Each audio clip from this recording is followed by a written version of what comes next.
नमस्कार, सियासी अखाड़ा देख रहे हैं आप। मैं हूं आपके साथ वरुण गोयल। हरियाणा में विधानसभा चुनाव से पहले एक और चुनाव की तारीख का ऐलान हो गया है, वो है राज्यसभा का चुनाव। दरअसल आपको बता दें, देश में कई सीटों के लिए राज्यसभा चुनाव होने, उसमें हरियाणा की भी एक राज्यसभा की सीट है जो दीपेंद्र हुड्डा के लोकसभा पहुंचने के बाद खाली हुई है।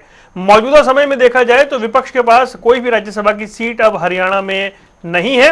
अब जिस सीट पर चुनाव होगा उसमें नंबर गेम किसके पास है ये समझना होगा। क्या ये सीट बीजेपी के पास चली जाएगी, और अगर बीजेपी के पास चली जाएगी तो फिर नुकसान किसको होगा। हालांकि जाहिर सी बात है बीजेपी चुनाव में इसका जिक्र जरूर करेगी, लेकिन क्या बीजेपी के लिए इतना आसान है। बीजेपी ये कहती है कि कांग्रेस में क्रॉस वोटिंग होगी जैसे पहले हो चुकी है। नंबर गेम को लेकर एक स्थिति स्पष्ट नहीं है, क्योंकि मामला जो है वो उलझा हुआ नजर आता है। तो 3 तारीख को बहुत कुछ स्पष्ट होगा जब हरियाणा में राज्यसभा चुनाव के वोट डाले जाएंगे। रिपोर्ट देखिए, फिर चर्चा करेंगे। प्रदेश में एक तरफ विधानसभा चुनाव को लेकर राजनीतिक पार्टियां कमर कस चुकी है, चुनावी दंगल में उतरने लगी हैं। वहीं दूसरी तरफ राज्यसभा चुनाव की एक सीट पर चुनाव का ऐलान हो गया। 3 सितंबर को इस सीट पर वोटिंग होनी है। कांग्रेस सांसद दीपेंद्र हुड्डा के राज्यसभा सीट से इस्तीफा देने के बाद ये सीट खाली है। हरियाणा के अंदर 5 में से 3 सीटें बीजेपी के हाथ में है। सिर्फ एक सीट पर कांग्रेस का कब्जा था, लेकिन दीपेंद्र हुड्डा के लोकसभा सांसद बनने के बाद राज्यसभा सीट से इस्तीफा देना पड़ा। अब प्रदेश के अंदर कांग्रेस के हाथ खाली हैं। राज्यसभा की एक सीट को लेकर कांग्रेस और बीजेपी पार्टी चुनावी मैदान में उतरने को लेकर कमर कस चुकी है।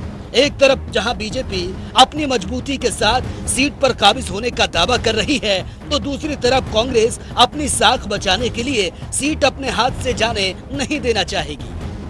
न्यूज डेस्क, जनता टीवी। कई खास मेहमान हमारे साथ जुड़ रहे हैं। राकेश शर्मा भारतीय जनता पार्टी का पक्ष रखेंगे, वेद प्रकाश विद्रोही जी कांग्रेस से हमारे साथ हैं, अर्जुन सुडैल इंडियन नेशनल लोकदल से, और दीप कमल है हमारे साथ जननायक जनता पार्टी का पक्ष रखने के लिए। सबसे पहले शुरुआत करते हैं वेद प्रकाश विद्रोही जी आपसे कि एक राज्यसभा सीट का चुनाव है। जाहिर सी बात है ये एक आकलन है कि ये जो 3 तारीख को चुनाव होगा उसके बाद एनडीए जो है वो राज्यसभा में बहुमत में आ जाएगा। ये सीट क्या बीजेपी के खाते में जा रही है, अभी ऐसा मान लेना जल्दबाजी होगी, या फिर विपक्ष की या कांग्रेस की अपनी भी कुछ तैयारियां हैं? वरुण जी, आपको, भाई अर्जुन जी को, भाई दीप कमल जी को, भाई राकेश जी को, दर्शकों को मेरा नमस्कार। देखिए, कांग्रेस के पास 20 अगस्त तक का समय है। एक बात तो मैं बड़ा स्पष्ट कर दूं, भाजपा के जीतने से कोई सीट से भाजपा को विधानसभा चुनाव में लाभ नहीं मिलने वाला, क्योंकि सब जानते हैं नंबर गेम में भाजपा अभी हमसे आगे है। और यदि उलटफेर हो जाता है और भाजपा हार जाती है तो निश्चित रूप से भाजपा पर डेंट पड़ेगा, क्योंकि नंबर गेम हमारे साथ नहीं है। और जहां तक आपका ये कहना है कि भाई बीजेपी बहुमत में राज्यसभा में आ जाएगी, ये भी आपका गलत आकलन है। पता है मैंने एनडीए कहा, एनडीए भी नहीं आएगा सर, मैं एनडीए की बात कर रहा हूं।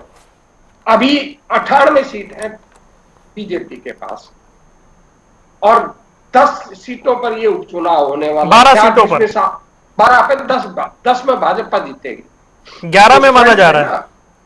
चलो 11 में मान लो, आप 11 में मान लो, कोई दिक्कत नहीं है। 109 सीट आएंगी, उसके बावजूद भी बहुमत भाजपा का नहीं बनेगा।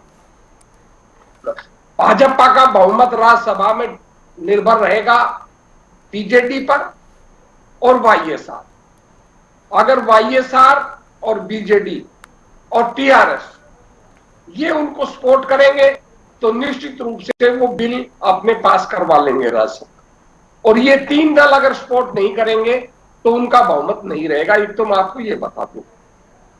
दूसरा ये है कि भाई निश्चित रूप से कांग्रेस का एक सदस्य था, ये 26 तक सीट है, 1.25 साल तक, 1.25 साल तक जो भी जीतेगा उसके पास रहेगी। दीपेंद्र हुड्डा लोकसभा के सांसद बन गए तो स्वाभाविक है ये सीट खाली होनी थी। और आज की परिस्थितियों में भाजपा नंबर गेम में ज्यादा है। अब 20 तक हम सभी विपक्षी दलों से बात करेंगे। अगर इनेलो जजपा हमारा साथ देती है, निर्दलीय भी हमारे साथ है, और भाजपा में भी पूरी फूट की संभावना है, क्योंकि जिस तरह की हरियाणा की राजनीति चल रही है उसमें भाजपा जो चाहे दावे करे, उनका लोकतांत्रिक अधिकार है। पर भाजपा के विधायकों को भी ये पता है कि भाई तुम्हारी हार होने वाली है, और भाजपा की लगभग 20 विधायकों की टिकट कटने वाली है। जिन संभावित विधायकों की टिकट कटेगी उनको भी मालूम है कि हमारी टिकट कटने वाली है। तो खेल अगर होगा, मैं नहीं कह रहा कि होगा, अगर कोई खेल होगा तो भाजपा में होगा, निकलेगी। पर भाजपा डरी हुई है। अगर भाजपा डरी हुई नहीं होती तो किरण चौधरी जी ने बाजे गाजे के साथ ऑन रिकॉर्ड, ऑन कैमरा शामिल कर लिया। पर ज्ञानचंद गुप्ता जी आज भी कह रहे हैं कि भाजपा में बाजे गाजे के साथ शामिल होने के बाद भी किरण चौधरी ऑन रिकॉर्ड कांग्रेस की सदस्य है। उनके खिलाफ हम बार बार पिटीशन देते हैं, वो खारिज कर देते हैं क्योंकि स्पीकर का विशेष अधिकार है। अब अगर भाजपा डरी हुई नहीं होती और भाजपा को आशंका ना होती कि हम चुनाव में हार सकते हैं, तो एक सदस्य को अयोग करने में क्या होता था। इसी तरह जो जेजेपी के 2 विधायक हैं, उनका पिटीशन तो मान दिया, उनके पर भी कुछ कार्रवाई नहीं कर रहे। ईमानदारी का रखा जाता कि जो ओपन एंड शट केस है, किसी केसों में ये होता है कि भाई जांच करनी पड़ती है, लंबी चौड़ी बहस करनी पड़ती है, पर किरण चौधरी के मामले में तो ना तो कोई बहस की जरूरत है ना। ठीक है विद्रोही जी, और हाँ जी ठीक है, मैं जरा एक बार दूसरों का चक्कर लगा लूं फिर आपके पास लौटता हूं। मैं खत्म कर रहा हूं सर। किरण चौधरी के मामले में कोई जांच करने की जरूरत नहीं है। जजपा के जो विधायक हैं 2, उनकी जांच करने की जरूरत नहीं है। खुलेआम भाजपा के मंचों में है, चुनाव में साथ के खुलेआम कह रहे हैं हम भाजपा के साथ हैं।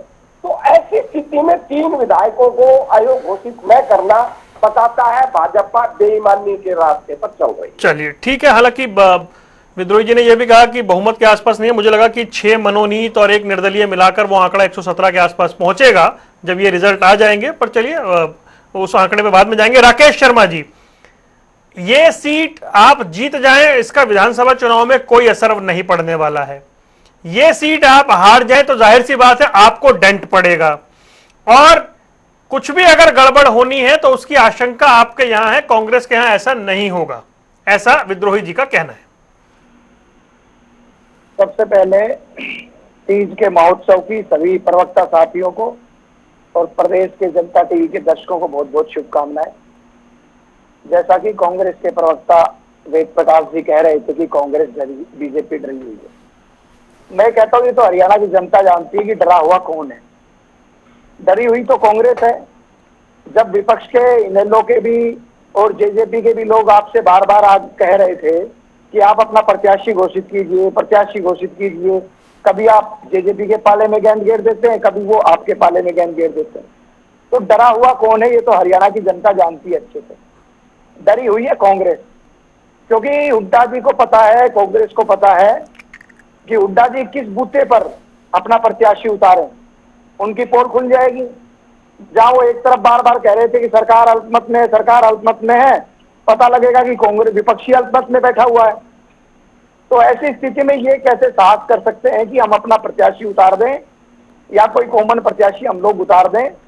तो ऐसा दुस्साहस ये नहीं करेंगे, क्योंकि इनको पता है कि विद इन पार्टी बहुत बड़ा डेंट है। पार्टी के अंदर ही दूसरी पार्टी बनी हुई है।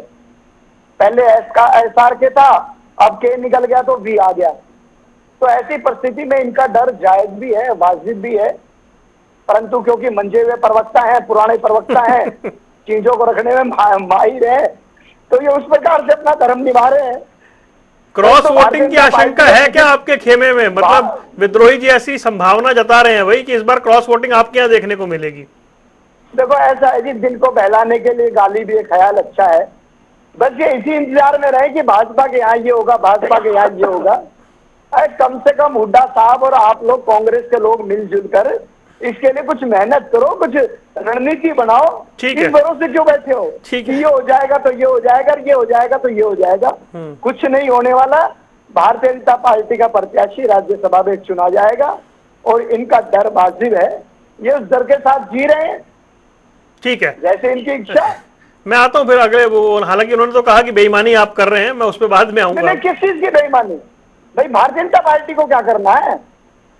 स्पीकर जो है संवैधानिक पद पर है, जो निर्णय लेंगे स्पीकर लेंगे, बीजेपी को क्या निर्णय लेना। ठीक है, ठीक है। दीप कमल, नंबर विपक्ष के पक्ष में नहीं है, तो एक राज्यसभा की सीट जो है, जो अभी तक एक विपक्ष के पास थी, हरियाणा में इकलौती सीट, क्या वो बीजेपी के पक्ष में जा रही है? और अगर जा रही है, अगर इसे हाइपोथेटिकल बात ना माना जाए, तो इसका जिम्मेदार कौन है?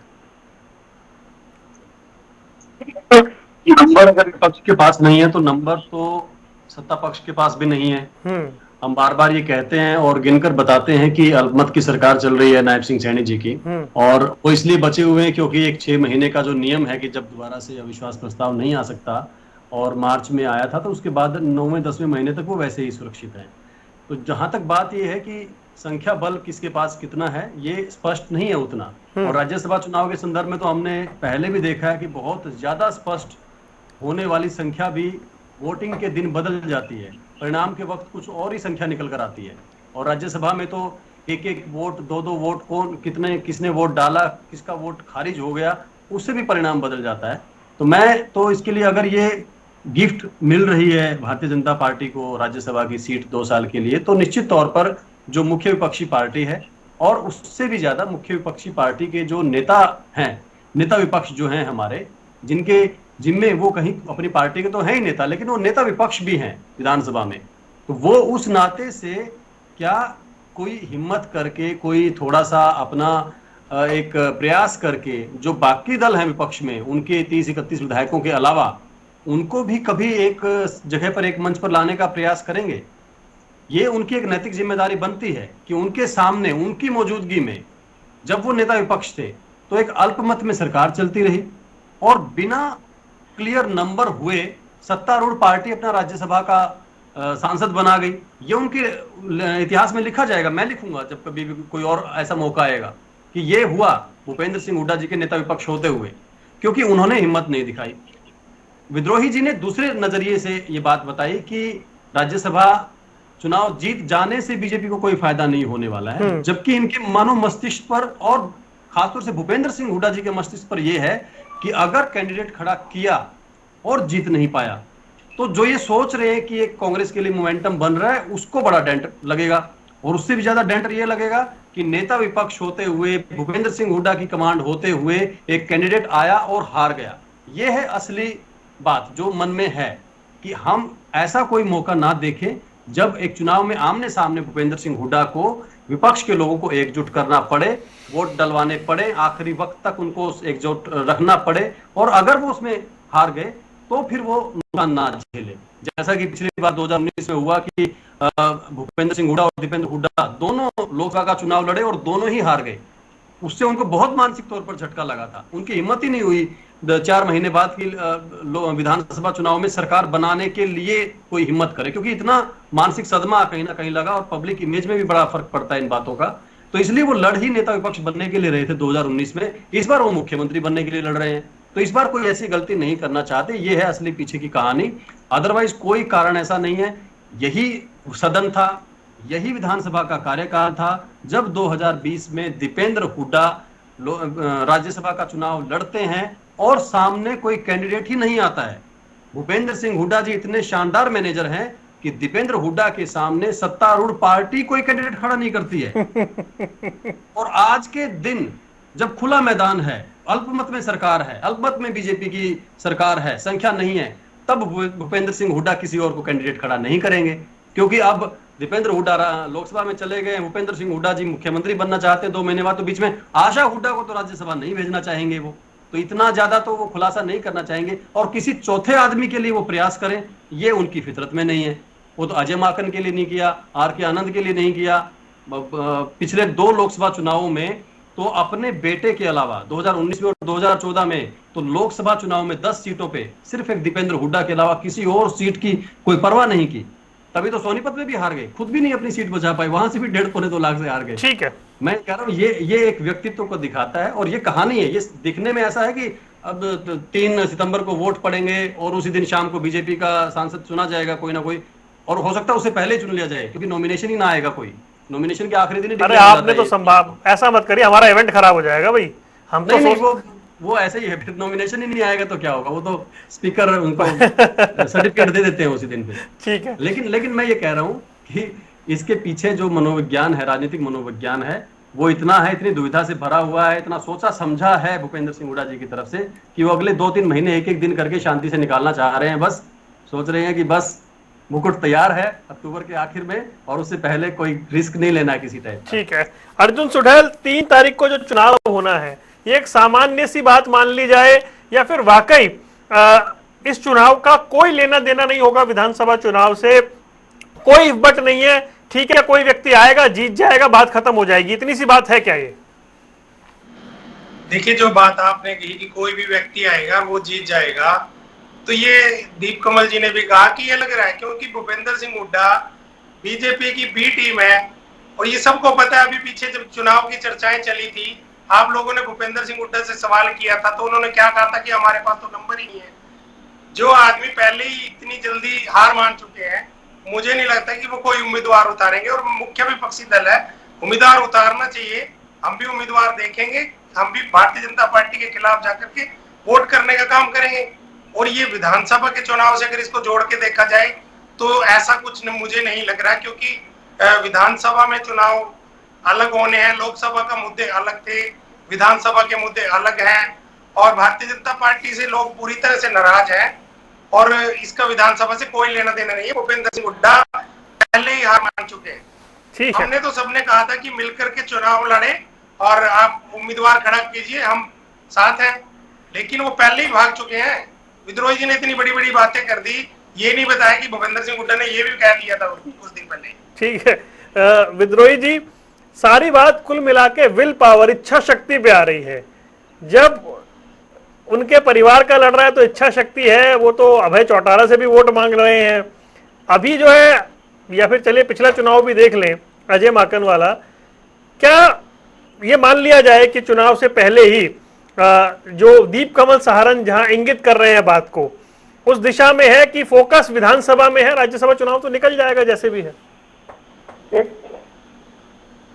पिछले चुनाव में अजय माकन को जिताने के लिए हमारे पास पर्याप्त वोट थे, 30 जी वोट थे।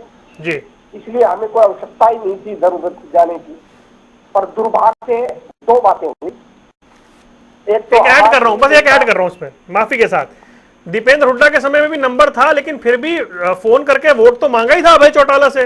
नहीं ऐसा है, उस समय तो किसी ने भरा ही नहीं था ना, उस निर्वोट चुन लिए गए, निर्वोट चुने थे, वोटिंग नहीं। अच्छा ठीक है, तो हमारे पास 30 नंबर थे। हमारी अपेक्षा 2 बातों पर थी। एक तो हमारी अपेक्षा ये थी कि हमारा कोई भी विधायक क्रॉस वोटिंग नहीं करेगा। क्रॉस वोटिंग तो नहीं की, पर बड़ी चालाकी से किरण चौधरी की जो बात चल रही थी बीजेपी से लंबे अरसे से, वो जो खुद मुख्यमंत्री ने स्वीकार किया है, उन्होंने अपनी वोट कैंसिल करवा दी। उनकी वोट कैंसिल से भी हमें ज्यादा परेशानी नहीं थी। हम ये अपेक्षा कर रहे थे कि भाई इनेलो जो है अपने आप को विपक्ष में कहती है और बीजेपी के खिलाफ करती है, तो बीजेपी समर्थक कार्तिकेय को वोट नहीं देगी। वो अगर हमको भी नहीं देगी तो अब्सटेन रह जाएगी, जैसे महम के विधायक रह गए थे। बलराज इनेलो ने बीजेपी के साथ वोट दिया, उससे हम कुछ पॉइंट समथिंग वोटों से हम हरियाणवी अब बिना खर्ची बिना पर्ची सरकारी नौकरी पाते हैं। हमारा हरियाणा नॉन स्टॉप हरियाणा ऐसा करेगा, लेकिन क्या उससे पहले आपको ये अपेक्षा थी कि पेन की स्याही बदल जाएगी? देखिए, ये लोग झूठ बोलते हैं। झूठ बोलना बड़ा आसान काम है। पेन की स्याही बदलने के खिलाफ में आनंद जी कोर्ट में गए। आनंद जी स्पॉन्सर्ड बाय इनेलो थे, उन्होंने हमसे मदद मांगी थी। सोनिया गांधी से मदद मांगी तो सोनिया गांधी ने भर ली थी। स्टेट हुड्डा खिलाफ थे, ये कटु शब्द है। ठीक, अगर पेन की स्याही हमने बदली होती, कांग्रेस ने बदली होती, तो आनंद को किसने रोका था अपना पेटिशन वापस लेने के लिए? उनका पेटिशन रिजेक्ट नहीं हुआ, उन्होंने खुद अपना पेटिशन वापस लिया है। तो इसका मतलब क्या है कि क्या तो उन्होंने इनेलो से उनकी कोई साठगांठ थी, इनेलो में स्याही बदली थी, या भाजपा से उनकी कोई साठगांठ थी आनंद साहब की कि चलो हार गया, अब क्या जरूरत है मुझे पेटिशन करने की? तो अगर ये लोग पेटिशन को कंक्लूड करवाते, आखिरी स्टेज पर ले जाती तो पता चल जाता किसने चाय बदली थी, परंतु वो मामला नहीं गया। अब ये कह रहे हम पर दिल नहीं है, भाजपा को लंबी चौड़ी हाथ की कि कांग्रेस उम्मीदवार घोषित करती। अरे आपने उम्मीदवार घोषित कर दिया था क्या? मेरा स्टैंड शुरू से आपके पास क्या रहा है कि भैया चुनाव आयोग को घोषणा करने दीजिए, 14 तारीख से नामांकन शुरू होंगे, 14 से 21 के बीच में तो पहले ही कह रहे थे कि हम उम्मीदवार नहीं खड़ा करेंगे। छोड़िए, नहीं कही है, आप छोड़िए ना कि विद्रोही जी कहा ना, अरे आप झूठ बोलते हैं, आप लोग, अरे आप लोग झूठ बोलते हैं भाजपा के साथ। अरे अब भाई साहब ये बीच में बोलते हैं, झूठ बोलते हैं भाजपा के साथ। ये मैं झूठ बोल रहा हूँ क्या? अरे एक मिनट बात पूरी करने दीजिए अर्जुन भाई, बात पूरी करने दीजिए, एक सेकंड रुकिए। जब जवाब ही नहीं देने देंगे तो मैं, अरे आप दीजिए ना जवाब, आपको कौन रोक सकता है? मैं दे रहा हूँ ना, ये बीच में सांगड़ा रहे हैं। हुड्डा ने ये नहीं कहा कि भाई हम चुनाव नहीं लड़ेंगे, हुड्डा ने कहा कि हमारे पास नंबर नहीं है। ठीक है, अगर तो ये वही तो हो गया ना जी। अरे सुनिए, नहीं है, आज भी नंबर नहीं है तो कटू सकता है। अब आप कितने झूठे थोड़ी है कि 1 सीट नहीं है, 1% वोट नहीं है और कह रहे हैं हम हरियाणा का राज ले लेंगे। करिए मुंगेरी लाल का सीन सपने, हम आज भी कह रहे हैं कि हमारे पास 28 वोट है, कटू सकता है। पर हमने कहा कि यदि इनेलो और भैया जेजेपी हमसे अलावा कोई तीसरा उम्मीदवार ऐसा उतारती है भाई जो वोट देखते हैं ये लोग, क्योंकि ये लोग जज्बातियों कहती है हम आपको चिमटे से नहीं छुएंगे, इसका मतलब ये आशा नहीं है हमको ये वोट दे देंगे। इनेलो कहती है कि भाई हुड्डा तो बीजेपी से मिला हुआ है, तो इनसे हमें भी आशा नहीं है। तो हमने इनके पाड़े में गेम इसलिए डाली थी कि अगर आप हमको वोट नहीं देना चाहते मत दो, हम आपके सुझाए उम्मीदवार को वोट दे देंगे। ये पूरा तथ्य है। अब आप इंतजार कीजिए, 14 से 20 तक हमारे पास टाइम है, उम्मीदवार भी उतारेंगे, आपसे चर्चा भी करेंगे, ठीक है, चल जाएगा। ठीक है, आप हमारा साथ देते हैं या भाजपा का साथ देते हैं, ठीक है, ये तो सामने आ जाएगा, राकेश सबके सामने आ जाएगा। इंतजार कीजिए, अभी अब टाइम आया है। ठीक है, 14 से 20 के हम बीच में उम्मीदवार ना उतारे तब आप हम पर कोई आक्षेप लगाना, और तब लंबी चौड़ी भाजपा कहेगा इन्होंने कौन सा उम्मीदवार खड़ा कर दिया था। ठीक है, जो भी दल उम्मीदवार खड़ा करेगा, चाहे हम कांग्रेस का खड़ा करें चाहे कोई सामाजिक उम्मीदवार खड़ा करें, उसका टाइम 14 के बाद तो आएगा जी, जरूर आपसे भी चर्चा करेंगे, इंतजार कीजिए। ठीक है राकेश भाई, ये बताएं कि भाई ये जैसे विद्रोही जी कह रहे हैं कि आप लंबी चौड़ी हाँक रहे हैं, और खैर वो दिख भी रहा है कि जो चुनाव है वो किस दिशा में बढ़ रहा है, लेकिन एक फैक्ट ये है जो दीप कमल रख रहे हैं कि नंबर आपके पास भी नहीं है। देखिए वरुण भाई, पहले तो ये है कि कांग्रेस का विपक्ष का दुख पता नहीं कम क्यों नहीं हो पा रहा। कांग्रेस का बहुत बड़ा दुख है, एक तकलीफ है कांग्रेस की, जो केंद्रीय नेतृत्व में भी है, प्रदेश में भी है। तकलीफ क्या है कि राज्यसभा का चुनाव तो आ गया, परंतु हुड्डा जी का कोई इंटरेस्ट नहीं है चुनाव में। दीप कमल जी ठीक कह रहे थे, जब तक परिवार का उम्मीदवार नहीं होगा तब तक हुड्डा जी इंटरेस्ट नहीं लेंगे। और केंद्रीय नेतृत्व के हाथ बंधे हुए हैं, वो भी बेचारे फंसे पड़े हैं, उनका भी दुख कम नहीं हो रहा कि करे तो करे क्या। अब हुड्डा जी का कोई पारिवारिक इंटरेस्ट नहीं है, वो अपना इंटरेस्ट ले नहीं रही। और कांग्रेस अल्पमत में है कि भाजपा की सरकार अल्पमत में नहीं है, कांग्रेस की मानसिकता अल्पमत में है, वो लोग निकल नहीं पा रहे, हुड्डा परिवार से बाहर नहीं निकल पा रहे। अगर हुड्डा का इंटरेस्ट सेल्फ इंटरेस्ट हो ना तो हुड्डा जी बहुत भाग करते, किसके सहारे लड़े बेचारे। इनको पता है कि इनका ध्यान कहीं और है, और ये जहां ध्यान है इनका वहां से भी कुछ नहीं मिलने वाला इनको। इनके साथ वो होने वाली है कि चप्पल छोड़ करके मंदिर में प्रसाद लेने गए थे, प्रसाद खत्म हो गया, चप्पल हुड्डा जी के साथ। नहीं, ये तो अच्छी बात है कि उनका ध्यान अपने लक्ष्य पे है। वाला इनके साथ यही होने वाला है। जिस सत्ता पर ये टकटकी लगाए बैठे हैं ना हरियाणा की पे, वो सत्ता इनको मिलने वाली नहीं है। और राज्यसभा में इनका वास्तव में कोई इंटरेस्ट ही नहीं है। और भारतीय जनता पार्टी निश्चित तौर पर पहली बात तो ये कि उम्मीदवार ही नहीं उतारेंगे लोग, जैसी परिस्थितियां इनकी हैं। मुझे नहीं लगता कि ये उम्मीदवार उतारने का साहस करेंगे, क्योंकि इतना साहस नहीं करेगा। हमारे साथ है और अंदरूनी कितनी से बीजेपी के साथ, बीजेपी के साथ अल्पमत में हमारे। अरे विपक्ष भी अल्पमत में, विपक्ष खुद अल्पमत में, कांग्रेस अल्पमत में। अच्छा रुक जाइए, हमारे पास हम तो सच बोल रहे हैं, झूठ नहीं बोल रहे, आप लोग का विधायक है, सब लोग झूठ बोलते हैं। होना कि 42 विधायक है आपकी पार्टी के हमारा नेता धृतराष्ट्र है। अरे भैया, अच्छा रुकिए आपकी हुड्डा जी को आपकी पार्टी का नेतृत्व करने का हमारा नेता खुले अच्छा ऐसे 1 to 1 मत बनाइए प्लीज, आप रुक जाइए, रुकिए अच्छा रुक जाइए दीप कमल, ठीक है अच्छा रुकिए राकेश जी प्लीज रुकिए। दीप कमल ये वरुण जी जब आपने मेरे से प्रश्न किया मैं उसका उत्तर दे रहा हूँ। वेद प्रकाश जी बीच में बोल रहे हैं, वेद प्रकाश जी को रोकना चाहिए। नहीं आपकी बात आ गई ना, जब आपकी बात पूरी आ गई तब अलाउ नहीं करते कि हम वेद प्रकाश जी को बार बार टोकें। नहीं रुक जाइए आपकी बात पूरी आ गई राकेश जी। नहीं रहा, मैं आपको बता रहा हूँ कि हमारे पास 33 विधायक। चलिए ठीक है, जानकारी दी है केवल, ठीक है, टोका नहीं मैंने आपको किसी बात के लिए, आपको हैकल नहीं किया। दीप कमल विद्रोही जी की बात से ये स्पष्ट होता है कि ट्रस्ट इशू है भाई, वो उन्हें नहीं लगता कि आप लोग उनका साथ देंगे इसलिए। अच्छा जी 28 विधायक कांग्रेस के, 3 निर्दलीय विधायक जेसीपी का राम कुमार काला और ईश्वर सिंह, 33 विधायक हमारे साथ खुलेआम है। ठीक है जी, तो खुलेआम तो कईयों के साथ हैं, फिर वो नंबर तो जोड़ने पड़ेंगे आपको। हाँ नहीं ठीक है, अच्छी बात है। नहीं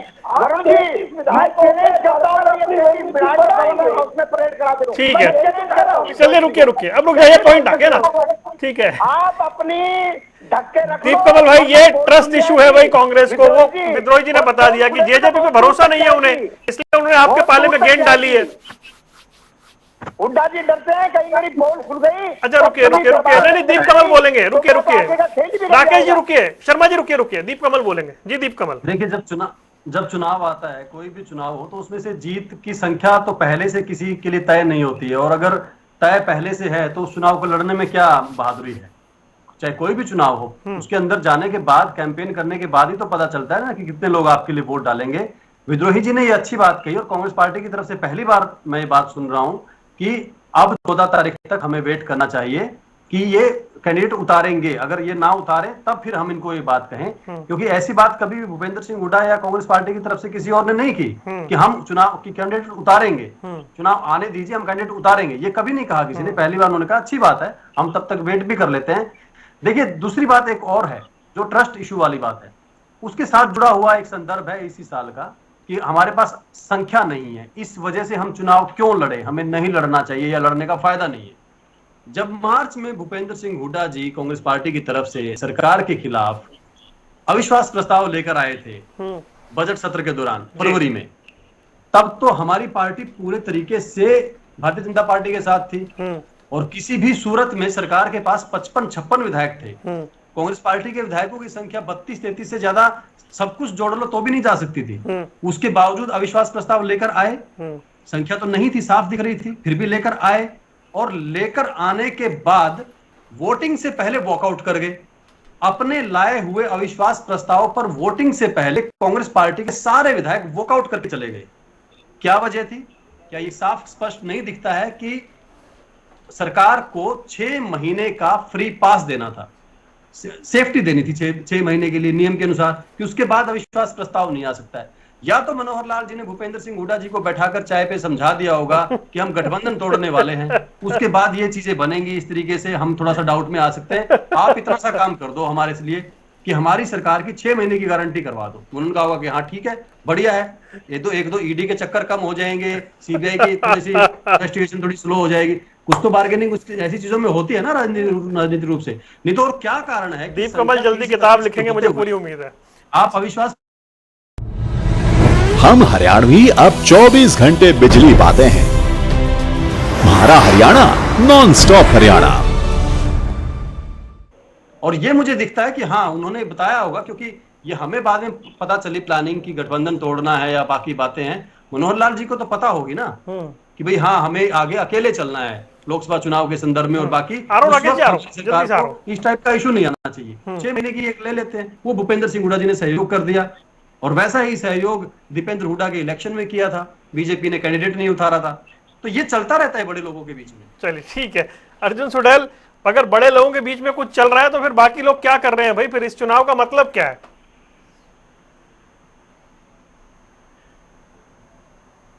देखिए भाई अर्जुन भाई का ऑडियो कम आ रहा है शायद जी। भारतीय जनता पार्टी की बी टीम है कांग्रेस, ये बिल्कुल सरासर पूरा प्रदेश देख रहा है, हर चुनाव में देख रहा है, और दूसरी अरे बात, आपको इस बी चुनाव टीम के बोलते हैं बाद- वो।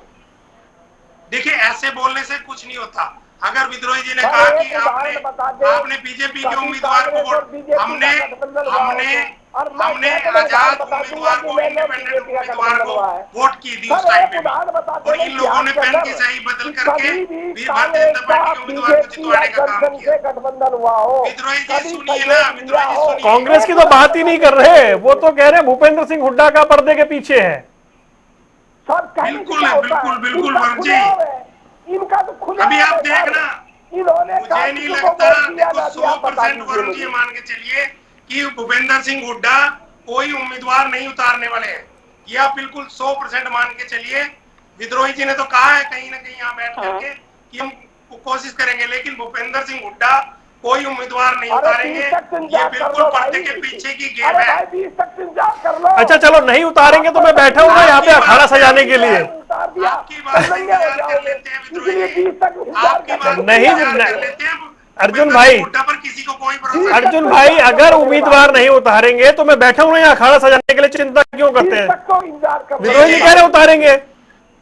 मैं कह रहा हूँ जो विद्रोही जी कह रहे हैं हम इंतजार कर लेते हैं, हाँ, आप लेकिन अपना बचाव कर रहे हैं पहले किसी से को ही। कोई उम्मीद कि नहीं है। कांग्रेस ने उतारना नहीं, हम तो बीजेपी और के नहीं। साथ है, यही कहना चाहते हैं ना। आप तो ताल ठोक कर कहो कि कांग्रेस उम्मीदवार उतारे और हम साथ देंगे, तब तो मैं मान लूँ आप बीजेपी के खिलाफ हैं। मैं बता रहा हूँ, आप तो मैं खुद बता रहा हूँ। रास्ता तलाश रहे हैं कांग्रेस- कि कांग्रेस उम्मीदवार ना उतारे, हम कांग्रेस बीजेपी की गोद में सुनिए जा विद्रोही जी, बैठे। सुन तो लो, ये कहिए ना, सुन तो लो ताल विद्रोही ठोक कर जी, हमको कटघरे में सुन तो खड़ा लो। करिए कि कांग्रेस विद्रोही जी, उम्मीदवार सुन लो। उतारे और इधर लो साथ सुनो देंगे। ठोकिए ताल। विद्रोही जी सुन तो लो, हम बिल्कुल तैयार हैं कांग्रेस उम्मीदवार उतारे, लेकिन भूपेंद्र सिंह हुड्डा के घर का ना अरे हो, 20 तक सबकी यही बात- सहमति से, यही आप सबकी रास्ता सहमति तलाश से, रहे हैं, यही सबकी रास्ता सहमति तलाश से, रहे हैं। आपकी यही बात सहमति हमको से एक बताती अच्छा है उम्मीदवार कि हो। आप बीजेपी से मिले हुए हैं। यही विद्रोही जी सुनिए ना, ये थोड़ी कि हर बार पिता पुत्र, पिता पुत्र, माता पुत्र। चलिए ठीक है सर, समय की पाबंदी है, ज्यादा बढ़ गया मामला, रुकिए। वरुण जी मैं बताता हूँ, हम विद्रोही जी ने कहा कि आप ठोक के गई, हम ठोक के कह रहे हैं कांग्रेस उम्मीदवार उतारे, लेकिन सबकी सहमति से एक अच्छा उम्मीदवार ये नहीं है। चलिए ठीक है, सिर्फ परिवार करेंगे ना, 20 के बाद भी चर्चा करेंगे। राकेश जी परिवार- ताल ठोकने को तैयार है सारे भाई। हम बिल्कुल ठोक के कह रहे हैं वरुण जी कांग्रेस 20 के के बाद साथ होंगे, ठोक का आरोप लेकिन लगा उम्मीदवार लेना। ठीक है। और इंकार कर रहा है। ठीक है, पर जब ये पहले आरोप ये नहीं लगा कि रहे हैं, भूपेंद्र इसका सिंह हुड्डा मतलब हो, इनकी मिली ठीक भगत है। राकेश जी एक रिएक्शन जल्दी से। कर रहे हैं। ठीक है राकेश जी। जी, अर्जुन जी बार बार कह रहे हैं कि हुड्डा जी के परिवार का ना हो उम्मीदवार। अब विद्रोही जी कैसे कह सकते हैं कि हुड्डा जी के परिवार का नहीं होगा? अब इनको इतना मजबूर मत कीजिए। और दूसरी तरफ दीप कमल जी जेजेपी के प्रवक्ता हैं और पुराने पत्रकार भी हैं। मैं ये कहना चाहता हूं कि आप थोड़ी से इनके तकलीफ को समझिए। हुड्डा जी जो नो कॉन्फिडेंस मोशन लेकर तो आए थे, उन्होंने कोशिश तो की थी, पर वो सरकार के खिलाफ नहीं लाए थे। वो तो ये चेक कर रहे थे कि जो कांग्रेस के विधायक हैं, जिनको मैं अपने साथ समझता हूं, ये मेरे साथ हैं भी या नहीं है। और जैसे इनको पता लगा, अरे यार ये तो तेरे वाले साथ नहीं है, तो वॉकआउट करके बेचारे और क्या करेंगे बताइए। अरे वही मंदिर के प्रसाद और चप्पल वाली बात हो गई। दूर से देख लिया यार प्रसाद तो खत्म हो रहा है और चप्पल कोई उठाना ले जाए, तो अपने भाग गए बाहर विधानसभा से। हकीकत तो ये है कि हुड्डा जी वो नो कॉन्फिडेंस मोशन सिर्फ इसलिए लेकर के आए थे, उनको चलिए सर, समय नहीं है मेरे पास, लेकिन विषय बड़ा दिलचस्प है और ऐसा नहीं है। 3 तारीख की वोटिंग भी बहुत इंटरेस्टिंग होगी, कितने नंबर कहां डलते हैं। आप चारों मेहमानों के जुड़ने के लिए बहुत बहुत शुक्रिया। सियासी अखाड़ा देख रहे थे आप, रुकने कुछ देर के लिए, खबरों का सिलसिला लगातार जारी है।